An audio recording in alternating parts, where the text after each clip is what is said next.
নমস্কার বন্ধুরা, অমৃতকুম্ভ চ্যানেলে আপনাদের সবাইকে স্বাগত জানিয়ে আজকের রেসিপি শুরু করছি। খুব সহজে কিভাবে মুগের ডাল রান্না করতে পারবেন যে কোনো নিরামিষ দিনের জন্য, অথচ সুস্বাদু হবে, তার রেসিপি আজকে রইল। আজকের রেসিপি নিরামিষ মুগ ডাল।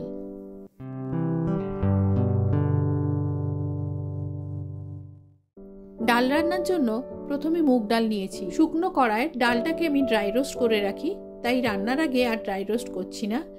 4-5 বার জল পাল্টে ডালটা ধুয়ে নিয়ে কিছুটা জল দিয়ে সেদ্ধ করতে বসিয়েছি। এতে দিয়ে দিচ্ছি পরিমাণ মতো গুঁড়ো হলুদ আর পরিমাণ মতো নুন হলুদ গুলে নিয়ে ঢাকা দিয়ে সেদ্ধ করতে বসিয়ে দিচ্ছি। আপনারা চাইলে এটা প্রেসার কুক করে নিতেও পারেন। ডাল সেদ্ধ হয়ে যাওয়ার পর একটা স্ম্যাশার দিয়ে ডালটা কিছুটা ঘেঁটে নিচ্ছি। প্রেসার কুক করলে ডালটা ঘাঁটার কোনো প্রয়োজন হবে না। দেখুন এরকম হয়েছে দেখতে। এবারে গ্যাসে একটা কড়াইতে কিছুটা সর্ষের তেল গরম করতে দিয়ে তেলটা গরম হলে গোটা জিরে, তেজপাতা আর শুকনো লঙ্কা ফোড়ন দিয়ে দিচ্ছি। ফোড়নটা নাড়াচাড়া করে ভেজে নিয়ে দিয়ে দেবো এর মধ্যে সেদ্ধ করে রাখা ডালটা। হাফ চামচ আদা বাটা দিয়ে মিনিট 3-4 ভালো করে ফুটিয়ে নেব। তারপর দিয়ে দিচ্ছি এর মধ্যে 1 চামচ চিনি।